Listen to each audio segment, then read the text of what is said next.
행정법 최신 판례 설명할 테니까 헌법만 강의 듣는 사람들은 나가셔도 돼요. 가서 공부하고 있어요. 외형직이나 뭐 있죠. 이런 특수식렬은 나가서 공부하고 계시고 중요한 것만 딱 체크하고 가시면 되겠습니다. 그 작년 말까지 판례는 저 2월 달에 강의를 해줬으니까 그거는 2월 달에 강의해서 그 주로 그때 강의를 안 해줬던 거 위주로 진행됩니다. 1월 달 판례 잡아보시면 자 비영린 사단법인과 외무장관이 과세관청에게 물어봤어요. 지방세가 면세되느냐 우리 법인이. 그러니까 그렇다고 했어요. 공적 견해 표명이냐 그렇다. 이건 매우 구체적으로 물어본 거예요. 법인 이름을 가지고. 우리 법인이 예? 비영리 법인인데 이거 가능하냐. 그러니까 가능하다라고 내무장관이 말을 해줬죠. 그것은 공적 견해 표명에 해당한다. 기억하시기 바랍니다. 매우 구체적으로 물어봐야 돼요. 뭐는 안 되죠? 추상적으로 물어보고 일반적으로 답변했을 때는 공적 견해 표명이 안 된다. 이와 같이 구체로 물어봐야 돼요. 우리 법인 이름을 써가지고 우리 법인 갑법인 우리 면세되냐 이렇게 물어보면 공적 견해 표명입니다. 그래서 나중에 세금을 부과하면 신뢰보 위반이 생기죠. 두 번째, 납세자가 자유무역 협정 이행을 위한 관세법 특례에 관한 범죄 제10조에 따라 수입신고 시 또는 그 사후에 협정관세 세율을 신청하여 그러면 좀 세금이 떨어지나 봐 관세가요. 세관청이 형적 심사만 수리한 것을 두고 과세하지 않겠다는 공적 견해 표명이 있었는지 여부 그렇지 않다. 세관청이 형적 심사만 수리한 걸 두고 과세하지 않겠다는 의사를 표명한 것으로 볼 수는 없다. 없다 그렇지. 그럼 두고 봐야 된다 그렇지. 그 다음에 도시군 계획과 관련돼서 사업 시행자 지정과 협약 체결은 재량이겠죠. 딱 봐도 행정계획 재량이겠죠. 그 다음에 4번. 법에는 이렇게 돼 있다는 거야. 자, 법에는 자, 비등기 임원이 위반행위 직접 관여를 하면은 과징금이 나온단 말이죠. 직접 관여하면 비등기 임원이 고임원이 근데 그래서 과징금을 가중했으나 뭐의 문제예요? 위에서 두 번째 줄 마지막에 비등기 임원의 실적 지위가 일반 지원과 일반 직원 순이었다. 위에 제일 위에 보면 고위 임원이라고 돼 있죠. 제일 위에 첫째 줄에 보면 고위 임원이어야 되는데 고위 임원이 아니라 일반 직원이었다는 걸 사실 알고 보니 실적 지위가 일반 직원 마찬가지라든지 직접 관여해야 되는데 간접 관여했단 말이죠. 요건이 뭐예요? 제일 위에 위에 첫째 줄 제일 위에 직접 관여죠. 직접 관여인데 위에서 세 번째 줄에 뭐라고 했어요? 간접 관여. 그럼 요건이 충족되지 않았죠. 과징금 부과 요건이 뭐예요? 고위 임원이 직접 관여한 부당행위를 하면은 과징금이 나온다. 라고 했는데 여기서는 고위 임원이 뭐 영향가 없는 애였다는 거야. 고위 임원이 아니었다는 거예요. 비등기 임원이 고위 임원이 아니고 일반 직원에 불과했고 또는 간접 관여했다라면 요건이 성립되지 않았죠. 그래서 과징금을 부과했다라면 재량권 일탈 남용에 해당한다. 요건이 충족 안 됐으니까. 그다음 5번. 국적법 5조의 요건을 갖추지 못했을 때 법무장관의 재량권을 행사할 여지 없이 귀화 처분해야 되느냐? 그렇죠. 요건은 충족해야만 귀화가의 재량이 생기는 거야. 요건이 충족이 안 되면 귀화가 해줄 수 없죠. 요건 재량세는 있다 없다? 없다. 효과 재량세만 있는 거야. 행정적 요건의 재량이 있어 없어요? 없는 거야. 그 요건 재량세야. 요건이 충족되면 지금 효과에 대한 재량이 있다는 거예요. 요건이 충족됐다면 요건이 충족됐다. 그러면 귀화가 재량이 있는 거죠. 귀화가. 효과 재량설이 있죠. 그래서 요건 재량설이 있으면 안 돼요. 법치 행정이 아니면 무너지는 거야. 그래서 요건과 관련돼서는 재량이 없죠. 요건이 충족이 안 된 거죠. 요건이 충족이 안 된 거죠. 그럼 재량이 있으니까 허가를 해줄 수 있다는 거예요. 아니, 요건이 충족이 안 되면 100% 불허죠. 뭐죠. 100% 불허야. 요건을 충족했을 때 귀화를 할 수도 있고 안 할 수도 있다는 거지. 재량이라는 것은. 요건이 충족되면 귀화를 해줄 수도 있고 안 할 수도 있다는 거고 요건이 충족이 안 되면 100% 불허야. 그렇기 때문에 재량권 행사에서 귀화를 할 수 있어요? 못하지. 무조건 귀화 불허 처분해야지. 그 얘기입니다. 6번째, 공항 개발 사업의 실시 계획의 승인권자가 실시계획을 수립하거나 승인한 경우 의제가 되는 범위. 미리 협의한 경우 해놨어. 자, A법이 있고 B법이 있는데 이거 인허가 의제죠. 허가하면 B법상에 인허가가 의제된다. 근데 이게 허가상이 여러 가지란 말이지. 이거는 A 관청이 B 관청과 협의를 했어. 그러면 이와 관련돼서는 인허가 의제되는데 협의 안 한 사항들이 있단 말이지. 협의를 안 했어 이거는. 그러면 2, 3번은 인허가 의제 되느냐? 안 된다는 거겠죠. 안 된다. 그래서 황랑계 허가할 때 허가를 신청할 때 A 관청한테만 허가를 신청하죠. B 관청한테 허가를 신청할 필요 없죠. 근데 양자는 뭐가 필요하죠? 협의. 협의가 필요하다고 배우죠. 협의가 필요하다. A 관청과 B 관청, 주무관청과 인허가 의제 관련된 관청 간에 협의가 필요하다. 그런데 협의를 한 것이 있고 안 한 게 있다라면 협의한 사항에 한해서만 인허가가 의제된다. 협의한 사항에 한해서만 인허가가 의제된다라는 얘기예요. 그래서 아래에서 두 번째 줄 강조체 공항개발 사업 실시계획 승인권자가 관계 행정청과 미리 협의한 사항에 한해서만 승인 처분할 때 인허가가 의제됩니다. 협의한 사항에 한해서만. 자, 7번. 이게 지금 대법원에서 지금 판례가 나왔는데 1, 2심 법원이 계속 지금 헷갈리고 하고 있단 말이죠. 여러분도 헷갈리겠죠. 2심 법원에 지금 판례가 깨지는 거야. 근데 사실 이게 작년에도 이 판례가 있었어요. 2월달 판례 때도 설명해 줬는데 우리가 이제 배웠던 거랑 이게 헷갈릴 수가 있단 말이죠. 자, A법이 있고 B법이 있단 말이죠. B법이 있어. 자, B 관청에서 이게 동의를 안 했다든지 이게 안 된다. 부동의했단 말이죠.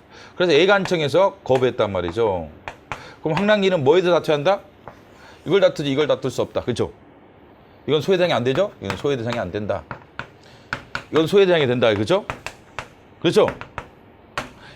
이건 부동이나 이게 거부됐을 때 얘기입니다. 부동이나 거부됐을 때. 자, 그럼 이건 자, A법 있고 B법 있단 말이죠.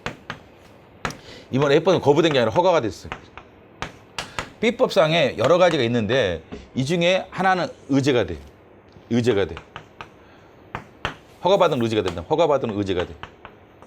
그때 경우 허가받은 의제가 안 돼. 부분허가라고 하죠. 판례상 부분허가라는. 근데 이때는 이것만 다투어야 되냐? 이것도 다툴 수 있느냐? 의제된 허가 부분, 의제된 허가 부분, 인허가 부분. 인허가 부분도 독립적인 처분이냐에 대해서 긍정적이다. 그렇죠? 이거는 헷갈리면 큰일 난다. 그렇죠? 그래서 지금 고등법원에서도 이거에 각하해버렸어요. 고등법원에서도 각하했다면 이거에 대해서. 이 논리로 본 거예요. 이 논리로. 이제까지 얘기했던 게 말이야. B관청의 어떤 이런 동의라든 이런 게 안 되는 거 아니냐. 안 되는 거 아니냐. 그래서 기존 논리에 따라 이렇게 이거를 처분성이 없다고 부정적으로 답을 했어요. 고등법원은. 근데 대법원에서는 이 자체도 하나의 허가다. 이 자체도 허가기 때문에 이 자체 자체가 이거랑 독립된 처분을 봐야 된다. 따라서 이 허가 처분에 대해서는 의제된 허가 처분에 대해서는 항고소송을 제기할 수가 있다. 2월달 판례대 강의할 때도 이거 있었잖아. 이거죠. 뭐 산업단지와 관련된 무슨 사업 허가와 그 다음에 이거 산지 전용 허가가 의제된 게 산지 전용 허가가 의제된 게 이겠죠. 그러면 산지 전용 허가만 독립적으로 다툴 수 있느냐에 대해서 그럴 수 있다라는 그 판례가 있었어요. 그래서 지금 봐보세요. 7번. 자, 잘 봐보세요. 7번 제목부터 보세요. 주택건설 사업계획 승인 처분에 따라 주택건설 사업계획 승인 처분에 따라 의제된 인허가 하자에 있어서 이해관계 위법성을 다투자 할 때 취소를 구할 대상 의제된 인허가. 주택건설 사업계획 승인이 나왔는데 의제된 게 지구단위 계획결정이에요. 이게 지구단위 도시관리계획에 있는 지구단위 계획결정이 계획적 지구단위로.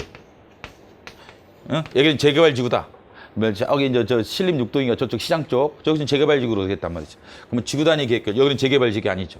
그럼 지구단위 계획결정이 있단 말이죠. 이것만 따로 다툴 수 있느냐? 이게 잘못됐다는 거죠. 사업을 승인해주고 왜 저 일부 지역만 이게 지구단위 계획결정이 돼서 이게는 재건축이 되고 우리 다는 안 되는 거 아니냐? 그래서 지구단위 계획결정 이만큼은 지구단위 계획결정이 재개발지역이 돼. 근데 이거는 저 지구단위 계획결정이 포함이 안 돼 있어. 그래서 재개발이 잘 안 돼. 이제 주택권 사업 승인은 이만큼 해준 거예요. 아파트 단지 이렇게 들어가.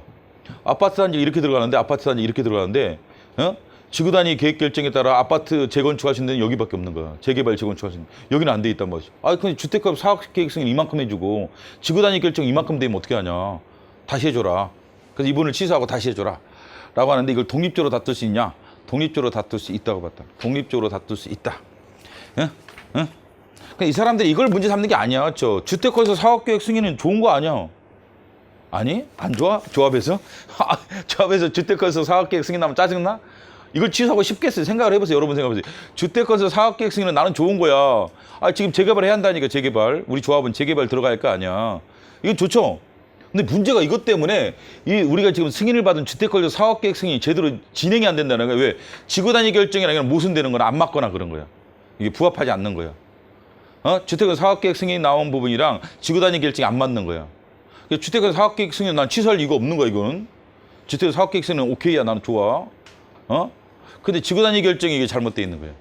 그랬을 때 뭐만 다툴 수 있느냐? 지구단위 계획 결정의 취소만은 구할 수가 있다는 거예요. 주택건설 사업계획 승인이 예를 들면 모순된다. 따라서 사업을 제대로 추진할 수 없으니까 주택건설 사업계획 승인만 취소해달라. 라고 해서 제목 다시 봐보세요. 제목 중심해야 돼. 주택건설 사업계획 승인 처분에 따라 의제된 인허가의 하자에 있어서 이해관계 위법성을 다투고자 할 경우 취소를 구할 대상. 그건 뭐다? 가로치고 의제된 인허가다. 및 의제된 인허가의 주택건설 사업 승인에 별도로 항고소송의 대상이 되는 처분이냐. 그렇지. 그래야만 말이 되는 거지. 항고소송이 독립적으로 돼야만 다툴 수 있으니까. 근데 여기서 무슨 얘기를 쓰냐면 아래 세 번째 줄. 2페이지. 부분 인허가 의제가 허용되는 경우 부분 인허가라는 거야. 여기서 이제 이 B법에 규정되어 있는 모든 허가나 인가가 다 의제되는 게 아니라 이 부분만. 지구단위 계획결정만 예를 들면 지구단위 계획결정만 의제된단 말이죠. 그래서 부분 인허가의 의제가 허용되는 경우 효과를 제거하기 위해서 법적 수단에서 의제된 인허가의 취소나 철회가 허용될 수 있고 행정청에 예를 들면 철회가 허용될 수도 있다면 이러한 직권 철회 취소 철회가 가능하다. 직권 취소. 이거는 직권 취소 가능하다는 거야. 지구단위 계획결정. 그게 아마 행정청에서 지구단위 계획결정을 취소해 주셔야겠죠. 철회나. 취소 철회해주면 이제 주택건설 사업계획 승인이 원활히 이루어졌는데 이게 진짜 그대로 있다 보니까 주택건설 사업계획 승인이 진행이 잘 안 됐던 거예요. 그래서 이걸 독립적으로 따로 다툴 수 있느냐에 대해서 직권 취소와 철회가 가능하다라면 모두 가능하다. 쟁송 취소도 가능하다. 제일 밑에 줄 기억하시기 바랍니다. 직권 취소 철회가 가능하다라면 의제된 인허가에 대한 쟁송 취소도 가능하다. 제일 밑에. 뒤에 가시면 따라서 주택건설 사업계획 승인 처분에 대한 의제된 인허가 위법을 다투고자 하는 이해관계인은 승인 처분에 따라 의제된 인허가 위법성을 다투고 하는 이해관계는 주택건설 사업계획 승인 처분에 취소를 구할 것이 아니라 이거 주택건설 사업계획 승인을 취소해버리면 답답하지. 왜? 이걸 따내기 위해서 얼마나 돈을 많이 썼는데 노력도 엄청 하고 그럼 우리 뭐 물거품 만들자는 거야? 이 사람들은 이제 주택건설 사업계획은 추진하고 싶어 하는 거예요. 이 조합은. 그때는 뭐만 주택건설 사업계획 승인 처분 취소를 구할 것이 아니라 의제된 인허가의 취소를 구해야 한다. 지구단위 계획결정 문제된단 말이죠. 의제된 인허가는 주택건설 사업계획 승인 처분과 별도의 항고소송의 대상이 되는 처분이다. 내 생각에 제일 중요한 판례라고 봐요. 최근에 나온 중요한 판례라고 봐요. 제일. 근데 이제 여러분들 2월 달에 판례 때 강의했던 그 판례도 기억하셔야 돼요. 같은 취지였어, 이거랑 같은 취지였기 때문에 지금 고등법원이 계속 실수하고 있는 거야. 그래서 대법원에 올라와서 계속 깨지고 있는 게 이 내용이란 말이야. 근데 우리가 이거 아까 이거 이거로 자꾸 생각하는 거야. 이거랑 다르다는 거죠. 거부 사건과 다르다. 이거 허가 나온 사건으로 생각해. 허가나 승인이 나온 사건이야. 이건 거부된 사건이고 우리가 지금 알고 있는 것은 다 거부된 사건이었다는 걸 알 수가 있죠. 그렇죠? 다 생각해보세요. 우리 교재에 나와 있던 이건 안 된다는 건 다 거부된 사건이 잘 생각해보면. 그런데 이건 허가된 사건이고 승인된 사건이고 그때 그로서 의제가 돼버린 거예요. 그 의제된 이게 있죠. 이것도 하나의 처분을 본 거예요. 독립적인 처분을 본 거다. 인허가 의제된 부분, 의제된 인허가 부분도 독립적인 처분이다. 독립적인 처분이다. 그래서 직권 취소나 철회 가능한 거 아니야. 행정청에서. 이것만 직권 취소 철회가 가능하다는 거죠. 이거랑 관계없이 행정청이. 그렇다면 쟁송 취소도 가능한 거지. 뭐 이런 논리죠. 자, 구별 잘 하시기 바랍니다. 8번. 인허가 의제에서 이게 B법의 의견 절차를 안 거쳐야 되죠. 그죠? 절차 집중효죠? 실체 집중효가 아니라 절차는 생략된다. B법상의 절차는 생략된다. 이게 B법상의 주민 의견 청취 절차는 생략된다. 이건 많이 나왔던 거고 이미 여러분. 자, 재밌는 것도 하나 나왔죠. 9번. 도로관리청이 도로 조명 허가를 하면서 특별 사용의 필요가 없는 부분을 조명 면적 부분에 포함했다. 내가 원하는 이 도로 중에 이만큼이야. 그래 한 달에 이게 100만 원이라 가정해 보세요. 근데 필요도 없는 거 맞죠? 이만큼까지 조명 허가를 해줘가지고 100만 원이 추가돼. 이게 이제 특허 아니? 도로 조명 허가니까. 이게 특별히 사용할 목적이 없어. 오히려 일반인만 사용해. 이거는 일반인만. 내 사업 목적이 전혀 도움이 안 되는 거야. 그럼 이만큼만 해주면 충분한데 여기까지 조명 허가를 해준 거야. 이만큼까지. 그러니까 이 부분을 이 부분에 대해서 이 법이냐? 그렇지. 이 법이지. 도로관리청이 강조체 도로 조명 사용을 하면서 특별 사용은 특별 허가가 필요하죠. 특허가 필요하죠. 특별 사용의 필요가 없는 부분을 조명 장치 및 조명료 포함시켜서 특별 허가를 해줬던 거예요. 조명 허가를 해줬던 거예요. 그랬을 때 아래서 세 번째 줄 도로관리청이 도로 조명 허가 중 특별 사용의 필요가 없는 부분을 소급적으로 직권 취소했다라면 조명료 중 취소된 분의 조명료에 해당하는 조명료를 반환해야 한다. 그래서 이걸 나중에 이제 직권 취소를 해요. 이 부분을 행정처에 직권 취소해. 그러면 여기서 100만 원 내가 냈던 거 있잖아요, 매달. 그러면 이거는 어떻게 해요? 부당이도로 반환해 줘야지. 이걸 반환해 줘야 한다. 조명료를 반환해야 한다. 조명료를 반환해야 한다. 그때는. 그다음 10번째. 도로 조명 부가처분에 취소하기에 흠이 있는 경우 제목 잘 봐보세요. 무슨 얘기하고 있는지. 도로 조명 부가처분에 취소성이 제기된 이후에 도로관리청이 소가 제기된 이후에 도로관리청이 당초 처분 자체를 취소하고 흠을 보완하여 새로운 부가처분을 할 수 있느냐? 감액처분을 할 수 있는 소송 도중에. 이게 하자치유라면 안 되죠. 하자치유는 쟁송제기 전까지만 되는 거니까 하자치유라면 안 되는데, 감액처분은 하자치유가 아니에요. 그렇기 때문에 가능하다. 하자치유는 처분이 변경돼야 안 돼요. 여기서 봐봐. 이유를 제시하지 않았잖아. 그렇지? 하자치유. 이유를 제시하지 않았죠? 그럼 이유만 제시하면 하자치유잖아. 처분이 바뀌어 안 바뀌어? 하자치유는 안 바뀌지. 하자치유는 이유가 처분이 바뀌는 게 아니야. 하자치유는 뭐만 바뀌는 거야? 이런 절전 하자만 보완해서 보완할 뿐이지 처분 자체는 그대로인 거야. 하자치유는. 근데 이건 하자치유가 아니라면 5천만 원 조명료 부과. 3천원으로 감액. 3천원 2천만 원 감액. 이건 하자치유가 아니라 처분의 변경인 거예요. 그래서 행정 22조도 뭐가 있어요? 처분 변경이라는 소의 변경이죠. 처분 변경으로 인해서 소가 변경돼야 안 돼요? 되죠. 이거는 소송 도중에도 가능해요? 가능하지. 소송 중에도 가능하기 때문에 소송 중인 얘기인 거야. 22조. 행정소송법 22조는 소가 제기된 다음에 처분이 변경된 거야. 아니? 생각해봐. 소가 제기된 다음에 처분이 변경된 거지. 응? 그렇기 때문에 소가 제기된 다음에도 처분은 변경할 수 있는 거예요, 없는 거예요? 있죠. 이건 뭐가 아니라는 거야?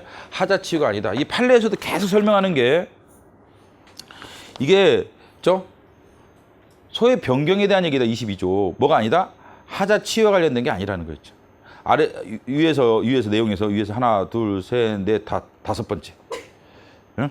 한편 흠 있는 행정의 치유는 원칙적으로 허용되지 않을 뿐더러 흠의 치유, 하자의 치유는 성립 당시 적법 요건을 갖추지 못한 행위를 그대로 존속시키며 행정은 그대로 존속하면서 사후에 흠이 원인이 되는 적법 요건을 보완하는 경우를 말한다.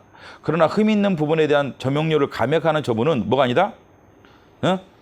당초 자체 처분의 일부 취소하는 변경 처분에 해당하지 실제는 종래 위법한 부분을 제거하는 것으로 흠의 치유와는 차이가 있다.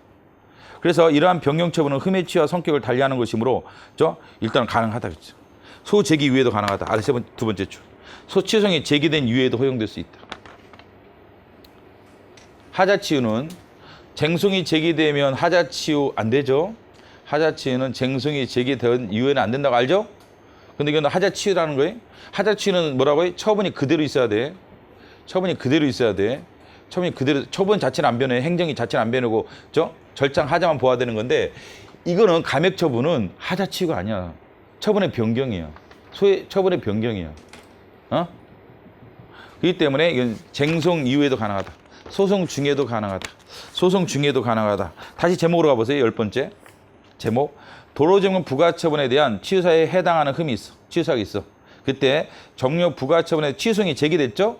소가 제기됐죠? 그 이후에 도로관리청이 당초 처분 자체를 취소하고 5천만 원 흠을 보완하여 새로운 부가처분하거나 흠 있는 부분에 해당하는 정료를 감액하는 2천만 원 감액하는 이런 내용의 처분할 수 있어요? 소 도중에?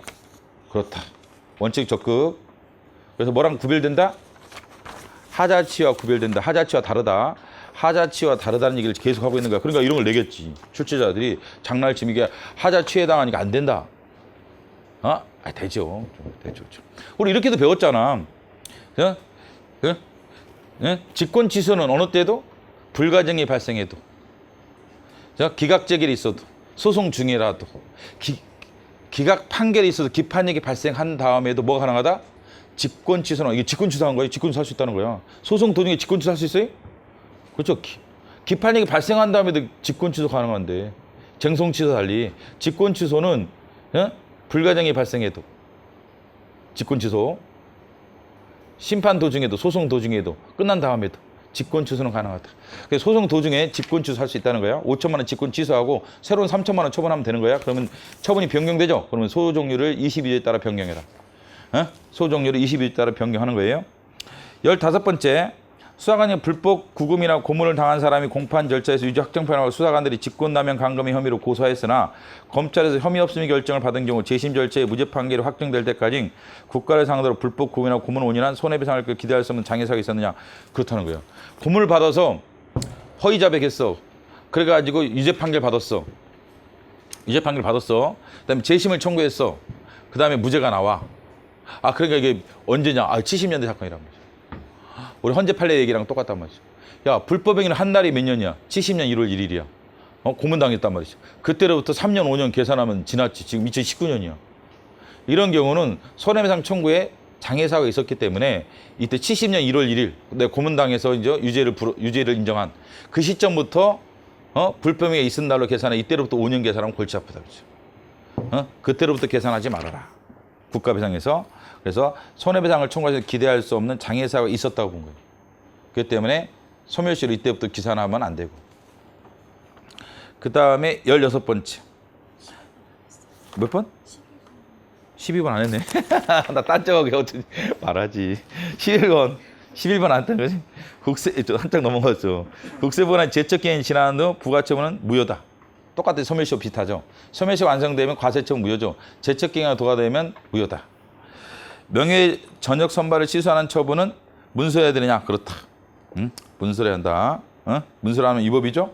위법에서 옛날 무효등 판결도 있었잖아. 소방서 사건이 있었죠. 무효. 그 다음에 13번째. 자, 이행강제금은 소송이 뭐죠? 항고소송이죠. 이행강제 항고소송. 그러나 옛날에 뭐였어요?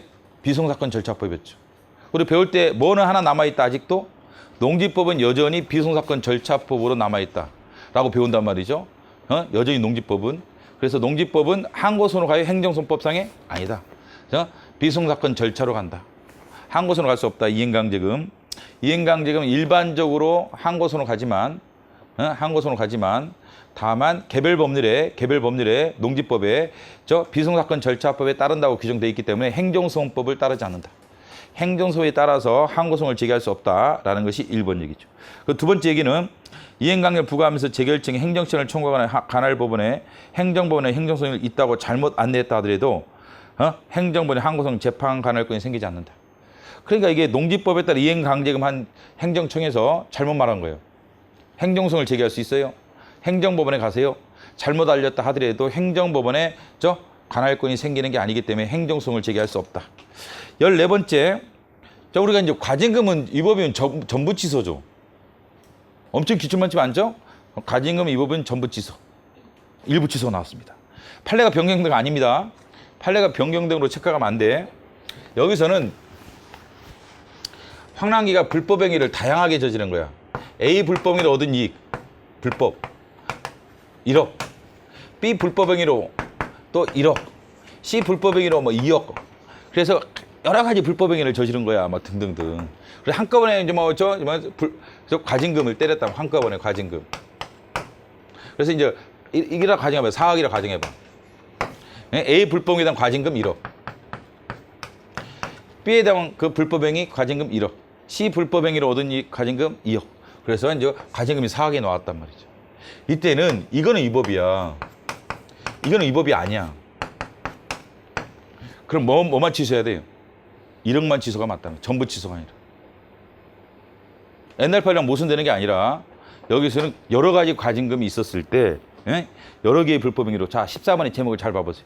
공정거래위원회가 위반행위에 대한 과징금을 부과하면서 여러 개의 위반행위에 대해서 외형상 하나의 과징금을 때렸지만 실제 여러 개의 위반행위, A법, B법, C법 여러 개의 위반행위 중 일부 행위에 대한 과징금 부과만 위법하고 1억 부분은 소송상 그 일부 행위를 기초로 한 과징금을 산정할 수 있는 자료가 있어. 다행히도. 그랬을 때 이런 걸 전제해서 그 일부 위반 행위에 대한 과징금에 해당하는 부분만 취소해야 되느냐? 그렇다. 1억만. 그 기존 판례가 모순되지는 않지만 이런 상황 하에서는 일부 취소가 이루어지는 겁니다. 알았죠? 그 기존 판례가 모순되는 건 아니에요. 기존 판례 입장 그대로 유지돼요. 그래서 이런 경우에 한해서는 부분만 취소한다. 조심해야겠죠? 과징금 위법 전부 취소로 100%다 봐봐 안 돼. 조심해야 돼. 혹시라도 이렇게 설명이 돼 있으면 부분 취소가 맞는 거예요. 그다음에 15번째. 아까 지금은 그냥 가야지. 70년 1월 1일 고문당했죠? 그래서 이제 자백을 했죠? 그래서 유죄가 나왔죠? 그다음에 오늘 드디어 저 재심 재판에서 무죄가 나왔어. 근데 이게 국가배상법으로 따면 3년 5년, 민법에 따면 3년 10년이야.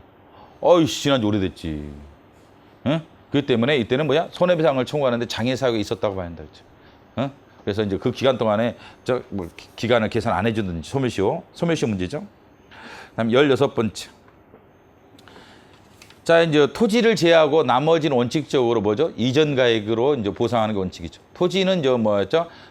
그 물건 가격인데 토지 외에 나머지 부분, 건물, 임목 뭐 이런 것들은 이전하는 비용을 이전비를 보상해 주죠. 다만 세 가지의 경우는 물건 가격이죠. 하나는 이전이 불가능하다든지, 두 번째 배보다 배꼽이 크다든지, 이전비가 그 물건 가격보다 훨씬 비싸다든지, 이전 비용이 더 세.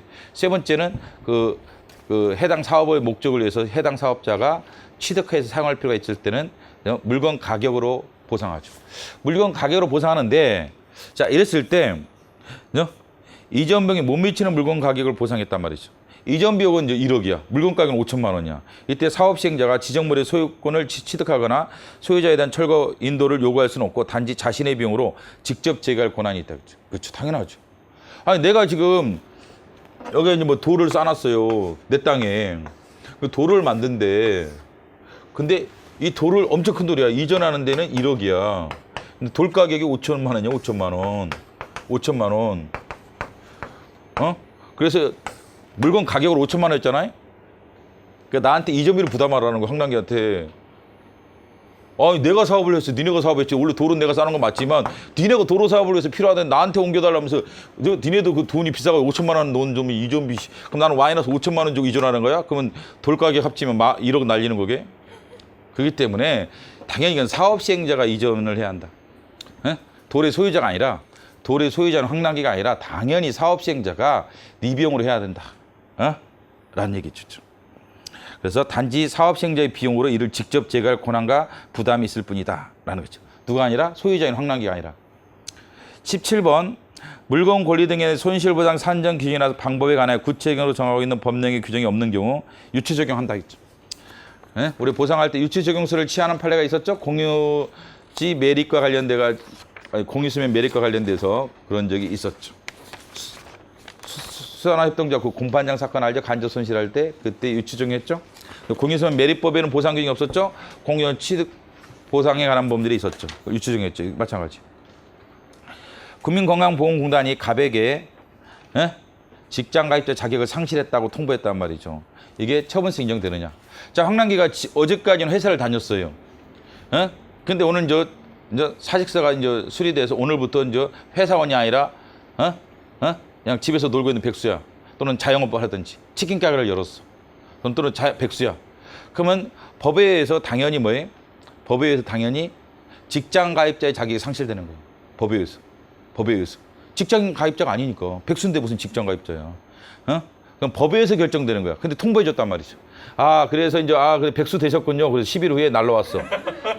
그럼 이제 직장 가입자 자격은 상실하셨습니다. 이제는 지역 가입자니까 뭐 이렇게 가서 안내를 보냈단 말이죠. 처분성이 없단 말이죠. 똑같아요. 60세죠?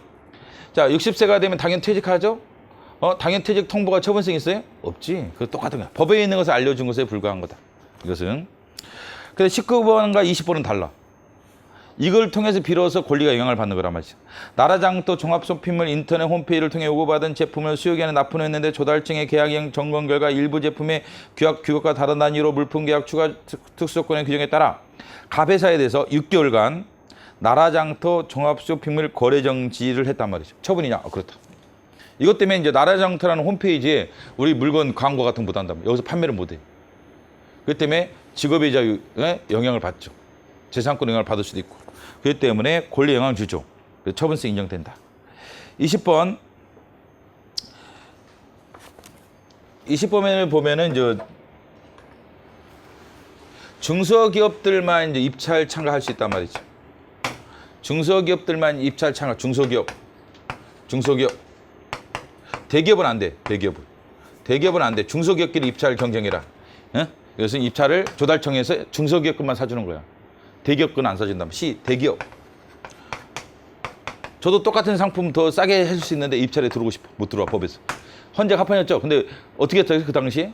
헌재 판례에서 C가 중소기업 하나 만들어. 중소기업 하나 만들어. 중소기업. 하나 슬쩍 만들어. 그렇죠. 그리고 애가 이제 들어가는 거예요. 이런 애들이 이제 있단 말이죠. 그렇죠. 그래서 이게 법에서 들어올 수 없도록 돼 있죠, 이거? 그래서 헌재가 합판이었죠. 이게 들어왔단 말이죠. 들어오자 어떻게 했어요? 가배사에 대해서 줄쳐진 내용 20번. 중소기업 간 경쟁 입찰 참여 대상 기업에 해당하는 경우 물량 배정을 중지하겠다. 니네들. 제한기업에 해당한다. 니네들. C, D, 니네들 또 이게 반칙 쓰냐, 반칙? 중소기업만 들어오라니까 말이야. 이렇게 들어온 거 다 한다. 그럼 너희들, 물량 같은 것들, 이런 것들을 배정을 중지하겠다. 너희들은. D기업 안 해주겠다. 그렇죠? 물량 배정 안 해주겠다. 라고 통보를 했습니다. 처분서 인정돼요? 그렇죠. 이것 때문에 이제 이 D기업이, 배정받았던 원래 물량을 나중에 납품할 수 없게 된다든지 이렇게 되기 때문에 권리 영향을 주기 시작한다. 21번. 자, 당사자가 다시 신청하고 행정기를 다시 거절한 경우 새로운 처분이죠. 이건 새로운 처분이기 때문에 항고성이 대장이 되죠. 이건 판례가 많고. 22번. 재밌는 얘기가 나왔죠. 행정처분을 취소하더라도 원상회부에 불가능한 경우 처분의 취소를 구할 이익이 있는지 여부. 없죠. 그렇죠. 그런데 원상회부 불가능한 처분의 취소를 구할 이익이 있는 경우. 내가 기억하기는 최초 판례 같아.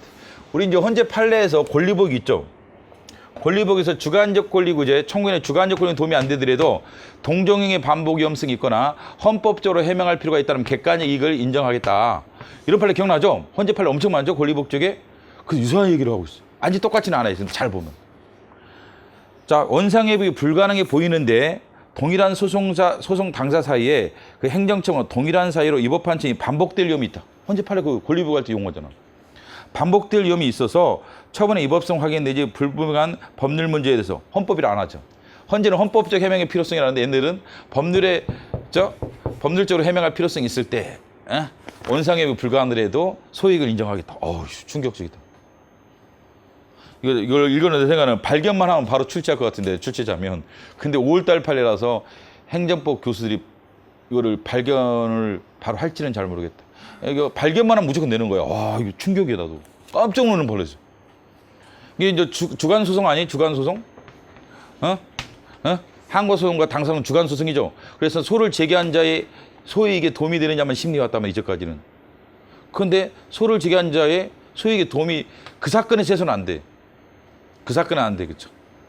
근데 나중에 또 반복될 위험이 있다, 그렇죠? 동일한 소송 당사자 사이에 이걸 전제로 깔았죠. 근데 헌재는 이걸 이제 깔지 않아요. 헌재는 동일한 소송 당사자라는 얘기를 안 해. 그죠? 그냥 반복 위험성이 있거나 동정의 반복 위험성이 있거나 헌법적으로 해명할 필요가 있으면 그냥 심판할 얘기 있다라고 하는데 여기는 이걸 깔았어. 동일한 소송 당사자 사이에.